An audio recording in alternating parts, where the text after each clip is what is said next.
Hello दोस्तों, मैं हूं Vishnu and welcome back in our YouTube channel reaction zone. और दोस्तों कैसे हो? तो दोस्तों जैसा कि हम लोगों को मालूम ही है कि तुर्की और सीरिया में एक बहुत ही भयानक तूफान आया था जिसको कहते हैं अर्थक्वेक। जी हाँ, भूकंप आया था जिसकी वजह से बहुत सारी तबाही हो गई है तुर्की और सीरिया में। यहाँ तक कि ये भी न्यूज़ है अब तक की 8,000 से ज़्यादा लोगों की जान जा चुकी है और अभी भी बहुत सारे लोग मलबे के नीचे दबे हुए हैं। वहाँ पे सर्च ऑपरेशन जारी है। अब इसी बीच मुझे एक वीडियो मिला है जिसमें लिखा हुआ है, जिसका थंबनेल है कि भारत की मदद पर पहली बार ये बोला तुर्की, सभी को रुलाया। अब पूरा देश, पूरी दुनिया जो है तुर्की की मदद के लिए तैयार हो गया है। सबसे पहला जो कदम उठाया वो उठाया भारत ने। उन्होंने अपनी सप्लाई भेजी हैं, बहुत सारी मदद रिलीफ कैंप भी वहाँ पे लगाए हुए हैं। तो चलिए इस वीडियो को देखते हैं और क्या कहा है तुर्की के लोगों ने, तुर्की के जो प्रेसिडेंट, प्राइम मिनिस्टर, उन्होंने क्या कहा है भारत के बारे में। सिर्फ भारत के बारे में नहीं, मैं तो उन्होंने सब हर किसी के बारे में कहा होगा जिसने उनकी मदद करी है। तो चलिए इस वीडियो को देखते हैं, फिर वीडियो के एंड में थोड़ा सा डिस्कशन करेंगे हम लोग की अर्थक्वेक आखिर आया क्यों, तुर्की में ही क्यों आया और इतनी तबाही वहाँ पे हुई कैसे। क्योंकि ये जो भूकंप है ये कोई छोटा मोटा भूकंप नहीं था। 7.8 रिक्टर के, 7.5, 7.6 ऐसे जो भूकंप आते हैं ना भाई साहब, इसमें ना धरती फट जाती है। 6 के आसपास जो होता है वो तो बहुत ही ज़्यादा तेज़ी से हिलता है।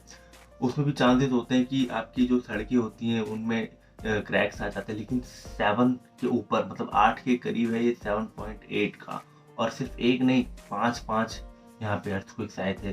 कोई 7.8 का था, कोई और लोएस्ट में 5.5 का था।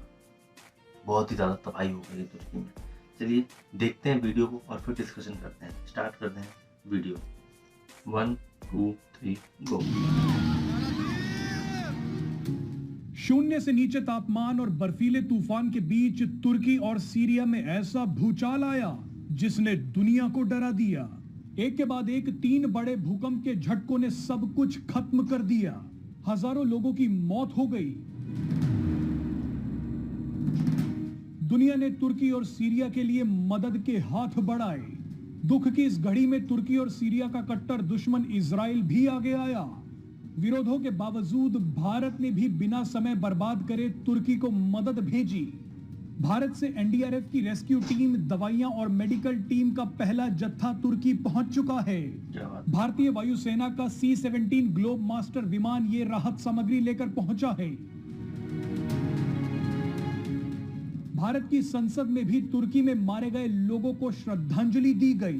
आपको बता दें कि भूकंप की तबाही के बाद से ही प्रधानमंत्री नरेंद्र मोदी बेहद भावुक हैं। लेकिन अब भारत की इसी सहायता के बाद तुर्की का पहला जवाब आया है। तुर्की का ये जवाब आज सबको भावुक कर देगा। 24 घंटे के भीतर एक के बाद एक 3 भूकंप के झटकों से दहले तुर्की ने भारत को दोस्त कहा है। भारत में तुर्की के राजदूत फिरात सुनेल ने भारत का शुक्रिया अदा करते हुए कहा है कि दोस्त वही होता है जो जरूरत में काम आता है। फिरात सुनेल ने लिखा कि तुर्की और हिंदी दोनों भाषाओं में दोस्त शब्द होता है। हमारी एक तुर्की में कहावत है, दोस्त वही जो जरूरत में काम आए। बहुत बहुत शुक्रिया भारत। तुर्की ने कहा है कि वो भारत की इस मदद को कभी नहीं भूलेगा। आपको बता दें कि तुर्की भले ही भारत के खिलाफ कदम उठाता आया है, लेकिन दुख की इस घड़ी में तुर्की ने भारत को दोस्त कहा है। जानकारी के लिए बता दें कि भारत पहले कुछ देशों में शामिल है जिन्होंने इस भूकंप के बाद तुरंत तुर्की में सहायता भेजी। भारत के केंद्रीय विदेश राज्य मंत्री वी मुरलीधरन ने भी तुर्की दूतावास में जाकर संवेदनाएं व्यक्त की थी। पीएम मोदी के प्रधान सचिव पीके मिश्रा ने साउथ ब्लॉक में तत्काल राहत के उपायों पर चर्चा के लिए एक बैठक भी बुलाई थी। इस बैठक में कैबिनेट सचिव के साथ साथ गृह मंत्रालय, एनडीआरएफ, विदेश मंत्रालय, नागरिक उड्डयन मंत्रालय और स्वास्थ्य मंत्रालय के प्रतिनिधि शामिल हुए। आपको यह भी बता दें कि भारत लगातार मदद को बढ़ाता जा रहा है। तुर्की में रेस्क्यू ऑपरेशन के लिए भारतीय सेना को भी भेजा जा रहा है। भारतीय सेना तुर्की में आर्मी फील्ड अस्पताल तैयार कर रही है। ये 30 बेड वाला अस्पताल होगा। इस अस्पताल में x ray machine, ventilators, oxygen generation plant, cardiac monitors जैसे कई उपकरण शामिल हैं। तो दोस्तों जैसा कि यार हम लोगों ने पूरा वीडियो देखा और वीडियो की शुरुआत ही कुछ ऐसी भयानक हुई कि वहाँ पे दिखाया गया कि किस तरह से भूकंप के झटकों के बाद बिल्डिंगें एकदम तहस-नहस हो रही हैं। इतनी बड़ी-बड़ी बिल्डिंगें एकदम से मलबे का ढेर हो गई हैं। देखते ही देखते आँखों के सामने वहाँ के लोगों के बीच जो भगदड़ मची है, क्या करें लोग, कहाँ जाएँ? जान बचाने के लिए किस चीज़ का प्रयोग करें जब वहाँ पे सारी की सारी बिल्डिंगें ही गिर गए हैं। अब आप एक बात बताइए कि 8,000 से ज़्यादा लोगों की जान इसमें गई है और जो सिखाया जाता है कि भूकंप आता है तो बेड के नीचे छुप जाइए, भूकंप आता है तो यहाँ चले जाइए, वहाँ चले जाइए। 7.8 के स्केल पे भूकंप आता है तो कहाँ जाएँ? इतनी बड़ी-बड़ी ऊँची-ऊँची बिल्डिंगें अगर गिरेंगी तो बेड का तो सत्यानाश ही हो जाएगा। कुछ लोग ऐसे हैं जिन्होंने चालाकी दिखाई, बहुत से लोग बचे भी हैं, जो कि बेड के नीचे गए थे। हमें कुछ वीडियोज़ भी मिली थी कि बच्ची की वीडियो मिली थी, वो अपने छोटे भाई के साथ बेड के नीचे थी। और अब यहाँ पे हम देख रहे हैं कि मतलब भारत के साथ-साथ जो तुर्की के बड़े दुश्मन देश हैं जैसे कि इज़राइल है, वो भी इस दुःख की घड़ी में उनके साथ आया है।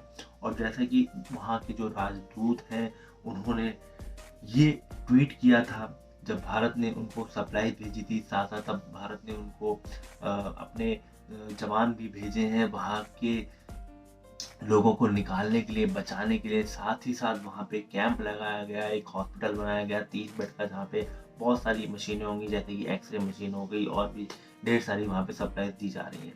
प्लस उसके बाद वहाँ के जो राजदूत हैं उन्होंने ट्वीट किया कि दोस्त, जो दोस्त एक वर्ड है वो हिंदी में और तुर्की में भी दोस्त वर्ड होता है, जिसका मतलब वही है कि दोस्त is a common word in Turkish and Hindi. We have a Turkish proverb. Dost karagunde beliyar. A friend in need is a friend indeed. Thank you very much. Thank you very much. मतलब दोस्त की मदद के लिए एकदम आगे आता है। दोस्त को ज़रूरत होती है अपने दोस्त की। दोस्त वही जो मुसीबत के टाइम मदद करे। काफ़ी सारे मतलब निकल के आते हैं दोस्त, एक सिंगल दोस्त के शब्द से। तो बहुत ही ज़्यादा अच्छा लगा ये देख के, लेकिन बहुत ज़्यादा दुख भी हुआ है ये जान करके, ये सुन करके कि एक के बाद एक इतने भूकंप आए। 3 भूकंप एक साथ आए थे 7 रिक्टर स्केल पे, उसके बाद 2 और आए थे 5 के, 5.5 और 5.6 के शायद। बाकी पूरी जानकारी अभी धीरे-धीरे अपडेट होती रहेगी। पूरी अभी काउंटिंग्स लगी हुई हैं, लोग ढूँढने में लगे हुए हैं, वहाँ के लोग जो है वह जो तुर्की के लोग हैं जो मलबे में दबे हुए हैं उनको निकालने की कोशिश जारी है। अभी जनसंख्या और भी बढ़ सकती है, यहाँ तक कि जो WHO ने कहा है कि ये जो संख्या है, मरने वालों की जो संख्या है, ये 20,000 के आसपास तक जा सकती है। तो ये बहुत ही मतलब घबराने वाली बात है। और एक चीज़ और, वहाँ के एक साइंटिस्ट ने ये भी बताया था कि भूकंप आने से 3 दिन पहले उन्होंने ट्वीट कर दिया था कि भाई साहब तुर्की में एक बहुत ही भयानक भूकंप आने वाला है। अब वही डच के साइंटिस्ट हैं ये, और वही डच के साइंटिस्ट अब ये भी अनुमान लगा रहे हैं कि अब ऐसा ही भूकंप जो है वो इंडिया में भी आने वाला है, और इसके जो परिणाम होंगे वो सिर्फ इंडिया में नहीं, इंडिया, पाकिस्तान, नेपाल, अफगानिस्तान, इन जैसे देशों में भी देखने को मिल सकता है। तो बहुत ही खौफनाक मंजर होने वाला है। सब लोग सतर्क हो जाइए। मैं तो कहता हूँ कुछ टाइम के लिए कुछ ऐसी जगह पे जाइए जहाँ पे बड़ी-बड़ी बिल्डिंगें ना हो, इमारतें ना हो, अपने गाँव, देश, परिवार के साथ वहाँ पे खुले एरिया में, एकदम मैदान में जहाँ पे कोई खतरा ना हो, वहाँ पे जाने में ही बेहतर है। बाकी इसके बाद जब न्यूज़ आएगी, जब पता चलेगा हाँ चीज़ें अब एकदम क्लियर हो गई, सॉर्ट आउट हो गई, उसके बाद वापस अपने घर आ जाइए। बाकी देखते हैं क्या होता है आगे। और मैं तो बस यही चाहूँगा कि ऐसा भूकंप कभी भी ना आए और कहीं पे भी ना आए। बस हम लोग प्रार्थना कर सकते हैं इन लोगों के लिए और अपने लिए। ओके दोस्तों, बाकी आप लोगों को क्या लगता है? आप लोग अपने सजेशन मुझे कमेंट सेक्शन में बताइए। इनसे रिलेटेड और कोई वीडियो है, कोई ऐसा खौफनाक मंजर है जिसको मुझे दिखाना चाहिए, आप उसका लिंक मुझे कमेंट सेक्शन में या फिर इंस्टा पे भी मुझे भेज सकते हैं, जिससे उसके ऊपर भी मैं रिएक्शन बनाऊंगा और आप लोग तक शेयर करूँगा।